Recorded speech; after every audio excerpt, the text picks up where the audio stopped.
Tenemos Ya, a la abogada María de Lourdes Maldonado. Ella es miembro fundador del Estudio Jurídico Dignidad y Derecho. Stalin Poveda, usted tiene la palabra, adelante. Buenos días, Stalin. Muchísimas gracias por la démosle- invitación.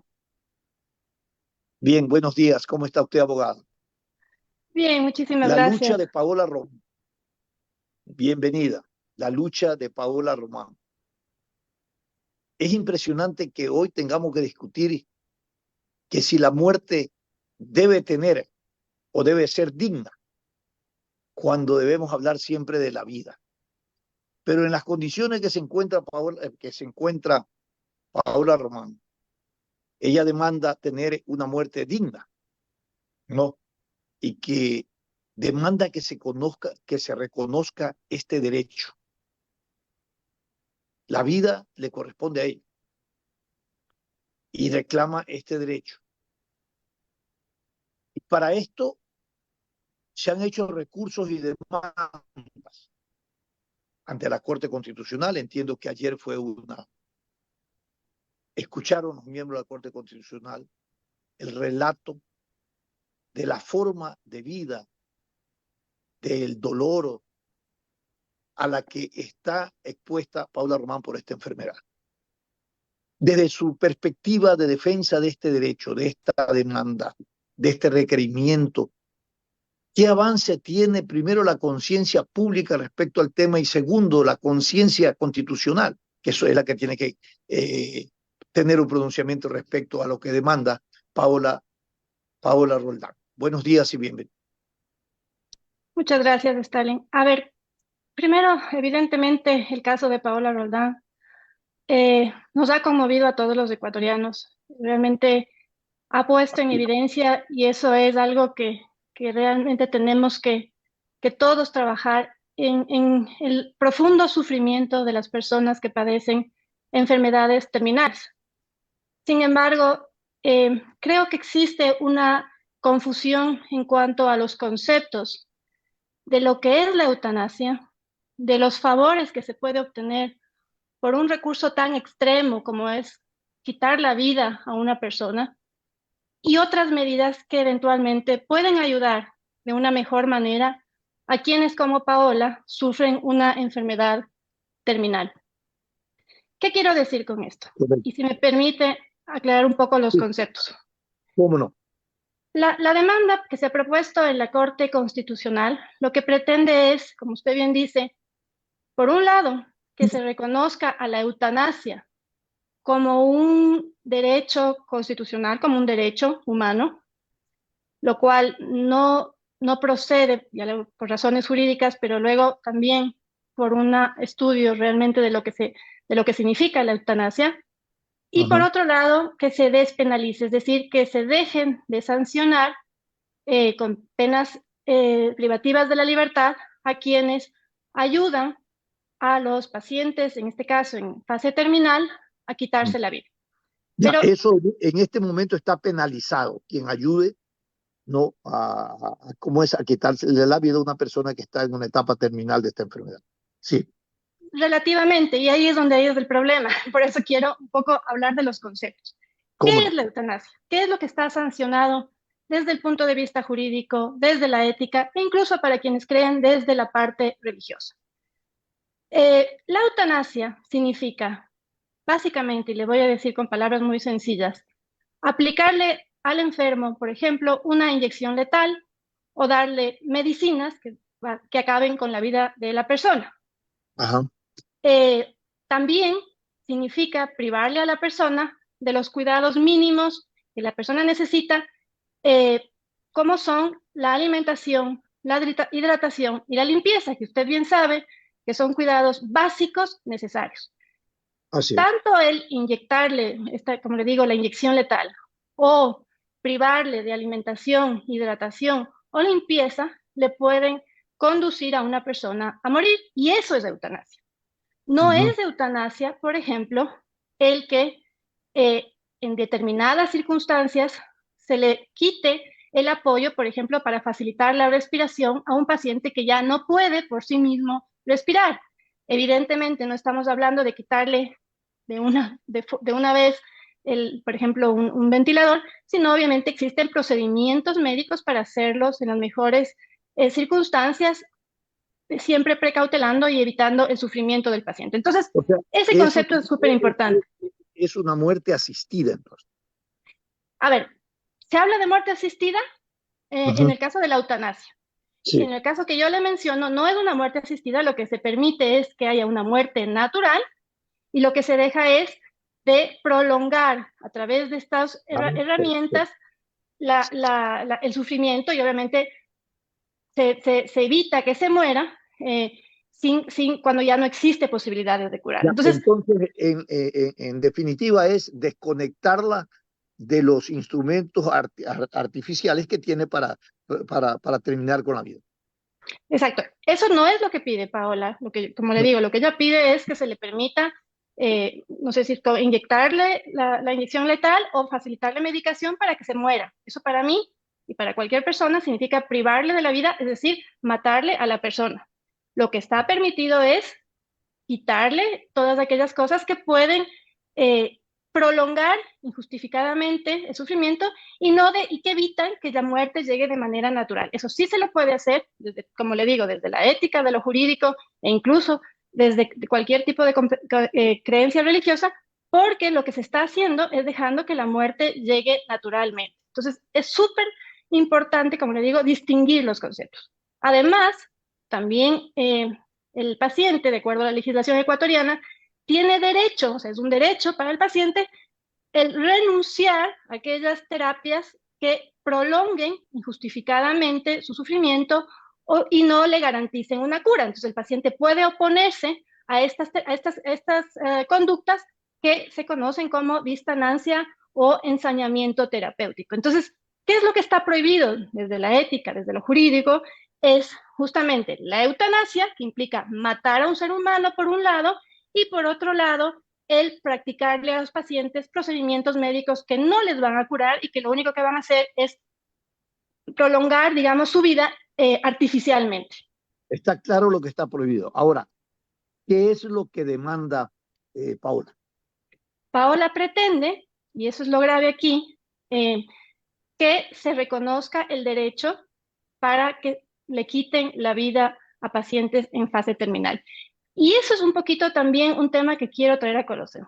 No conocemos, evidentemente, la situación personal de Paola, como le digo, es algo que realmente nos conmueve, pero sin embargo, no podemos permitir o no podemos apoyar que el deseo personal de una persona, que puede de alguna manera estar justificado y ser comprendido, genere una obligación para todos los ecuatorianos. Ya la evidencia en la historia universal, en los casos incluso en los que de los países que han despenalizado la eutanasia, nos han demostrado las graves consecuencias que se han ido generando por este hecho. ¿Por qué? Hay una especie, y así lo llaman quienes han analizado con profundidad este tema, una pendiente resbaladiza. Hoy por hoy, lo que se pide aquí es que se despenalice la eutanasia en casos de enfermos terminales. Sin embargo, ya estamos viendo en el mundo entero, por ejemplo en Canadá, cómo lo que trae como consecuencia esto es que en lugar de que se les ofrezca a los enfermos en fase terminal o con enfermedades incurables alternativas, acompañamientos, recursos para la investigación, recursos económicos para justamente darles mejores alternativas para aliviar el sufrimiento, lo único que hagan los países es ofrecerles la muerte a través de la eutanasia. Que usted o a mí el día de mañana no es que nos pidan o nos den esta alternativa, sino que nos exijan morir, porque no quieren invertir el Estado recursos para ayudarnos, para poder aliviar nuestro sufrimiento, no puede ser de ninguna manera entendido como un derecho o como una posibilidad. Nos pone gravemente en riesgo a todos los ecuatorianos el que se abra la puerta para estos excesos. Ya, quiero compartir con usted algo que he conocido y que es cotidiano. Cuando hay personas o familiares que están en el hospital y están conectados a una máquina de respiración porque ya es irreversible, ¿no? Su enfermedad. los médicos se reúnen con los familiares y le dicen y le dan el diagnóstico, y entre otras cosas le dicen es imposible recuperarla, traerla y todo, está conectada. Y le dicen, entre otras cosas, mejor dejen ir a su familiar. Dejen ir significa que se muera, que descanse tranquila, ya que vaya a descansar. Y le dicen, fírmeme esta forma, como que el familiar autoriza, ¿no? Que sea desconectada, por ejemplo, de, de la máquina que en ese momento está. ¿Qué es eso en la práctica? Es Y justamente eso lo que le mencionaba, ocurre ¿no? todos los días en los hospitales, en la clínica, donde quiera. ¿Qué es eso en la práctica? Eso es permitir que la muerte llegue naturalmente. A todos, y eso es Eso, un poco, ese es el problema, Stalin, que nosotros no podemos dejar de pensar que la muerte es con natural al hombre. Todos vamos a morir, es un hecho que no podemos prever, sea por una enfermedad, sea por un accidente aéreo de tránsito, en cualquier, es algo que va o es parte de la naturaleza humana, es una condición. Nosotros no podemos manejar la muerte. No podemos manejar que el día de mañana nos llegue una enfermedad que nos paralice. No podemos controlar que tengamos un accidente, como le digo. Son factores que son parte de la naturaleza humana que nosotros tenemos que aprender a convivir y a manejar esas posibilidades, porque no existe hoy por hoy un solo hombre que haya podido evadir la muerte siempre, ¿no? O sea, es un hecho con natural. Entonces, lo que único que implican esas condiciones como la que usted menciona es el permitir que la muerte llegue naturalmente, porque lo contrario incluso puede caer en la figura que le comentaba del ensañamiento terapéutico, el tenerle a una persona conectada, sufriendo, incluso desde el punto de vista económico, haciendo que la familia tenga que asumir, perdón, la familia o el Estado tengan que asumir los costos que esto representa cuando ya no existe una posibilidad de cura. Entonces, eso no es de eutanasia y eso es clarísimo, eso no es de eutanasia, eso es permitir que la muerte llegue naturalmente. ya, pero entonces Paola Roldán podría, ¿cómo es? Ponerse dentro de esta opción, de que los familiares, bueno, provoquen una muerte natural. Es muy difícil hablar del caso de Paola Roldán porque al igual que usted y yo conocemos la información que aparece en el proceso, que aparece en los medios, no conocemos las circunstancias particulares que a ella le ha tocado vivir, entonces es muy difícil emitir un pronunciamiento respecto a ese caso particular. Yo lo que les Pero hay hago es un muchos casos, llamado, a ver, abogado, sí, pero hay muchos casos similares que no se han exacto. visibilizado, pero existen como tal. Y existen también casos en los que, como les digo, la eutanasia se ha vuelto en una herramienta para afectar justamente la libertad de las personas. Hace pocos días vimos el caso de esta niña de 8 meses en Inglaterra, de Indy Gregory, que el Estado le obligó, o el Estado inglés le obligó a desconectarse del soporte vital, aun cuando sus padres estaban pidiendo que no lo hagan, aun cuando en un hospital en Roma le había ofrecido ayuda. Entonces, ese es justamente el punto. No podemos hablar del caso de Paula Roldán porque no conocemos sus circunstancias, pero yo sí puedo poner en evidencia, y eso es lo que pretendo, tantos casos que se han dado en el mundo entero en que en la eutanasia lo que se ha hecho es matar seres humanos que no querían morir, matar seres humanos que no han querido morir, porque inclusive aceptaban la llegada de la muerte de manera natural. Le voy a dar otro caso si usted quiere. En Ajá. Canadá hay el caso de Sean Target, que es un ciudadano que tenía 41 años, era padre de un niño, en condiciones similares a las que estamos analizando ahora. Y él lo único que le pedía al Estado es que se le permita recibir su tratamiento, inclusive también padecía ELA, que se le permita recibir el tratamiento en su hogar, porque no quería estar lejos de su hijo.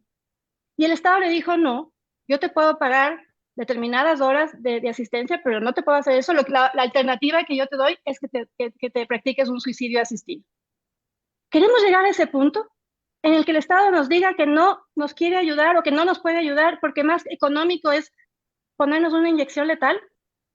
Queremos llegar a ese punto y eso es lo grave. No podemos utilizar el caso de Pablo Roldán porque no lo conocemos y porque como regla general no podemos permitir que una situación particular, por injusta que sea, de una sola persona, genere una regla para todos los ecuatorianos y que nos cree una avalancha de problemas en el futuro, cuando hoy por hoy hoy por hoy, y eso es otro punto que quiero poner en la mesa de discusión, es cuando hoy por hoy existe tanta necesidad. ¿Qué pasa, por ejemplo, si mañana un médico mata a una persona por razones distintas y dice, no, él me pidió, y ya no podamos saber si es que le pidió o no le pidió? Ahora que estamos hablando tanto de la seguridad, de la problemática, de la poca inversión en salud, de la poco acompañamiento a los médicos, ¿queremos hablar de muerte cuando nuestro objetivo es ayudarles, acompañarles, dejarles morir dignamente, dejarles morir dignamente entendido como el acompañamiento hasta el último respiro de su vida, hasta que la muerte les llame naturalmente? ¿Qué es lo que queremos como sociedades? Que es realmente alarmante lo que estamos viendo. A ver, yo le pregunto una cosa de lo jurídico, abogada. ¿Qué cosa se puede regular para tener una muerte digna y el rol que debe jugar el Estado como la salud como derecho? Hay muchas cosas y lo creo que uno de los factores más importantes es exigirle al Estado, por ejemplo, mayores recursos para apoyar justamente a quienes se encuentran en unas condiciones vulnerables, como son los ancianos o los enfermos terminales o los discapacitados. El Estado tiene el deber de darles las herramientas para que puedan, eso sí, vivir dignamente. Quiere decir, no vamos a poder quitar su realidad, por ejemplo, en el caso de una discapacidad, pero sí podemos dotarles de las herramientas para que en la medida de sus circunstancias puedan vivir dignamente de la manera más, digamos, feliz posible, porque eso también es importante, que tenga también un acompañamiento, por ejemplo, aquellos enfermos que no pueden ir o que no quieren, porque a veces esa es la voluntad del paciente, pasar sus últimos días en un hospital, puedan recibir esta ayuda y hacer este acompañamiento en sus casas, los recursos para que eso sea, además para que sea accesible para todos, porque otra cosa que Paola ha puesto en evidencia es evidentemente la diferencia que existe entre quienes pueden pagar un tratamiento médico de estas condiciones y los que no. Entonces, evidentemente en eso hay que trabajar, en que no haya esa desigualdad, en que sea un derecho para todos tener este acompañamiento médico, de tener esta protección al derecho a la salud hasta el último día de nuestras vidas, sea económicamente e incluso emocionalmente.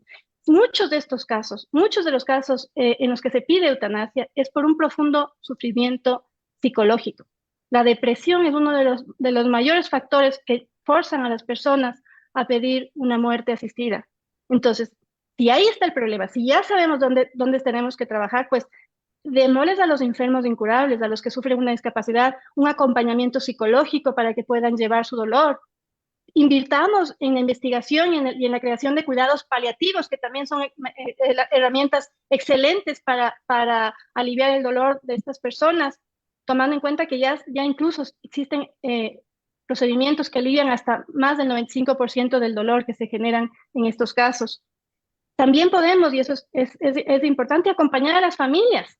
Otro de los problemas o otra de las causas por las que se pide eutanasia es porque estas personas sienten que son una carga para sus familias. Entonces, démosles acompañamiento a las familias, démosles los recursos, démosles, como le digo, hay mucho trabajo por hacer. El problema es que no existe la voluntad de hacer, porque ya lo han dicho los otros países, ya lo dijo Canadá, más económico me sale matar seres humanos que invertir en salud y acompañamiento a los enfermos.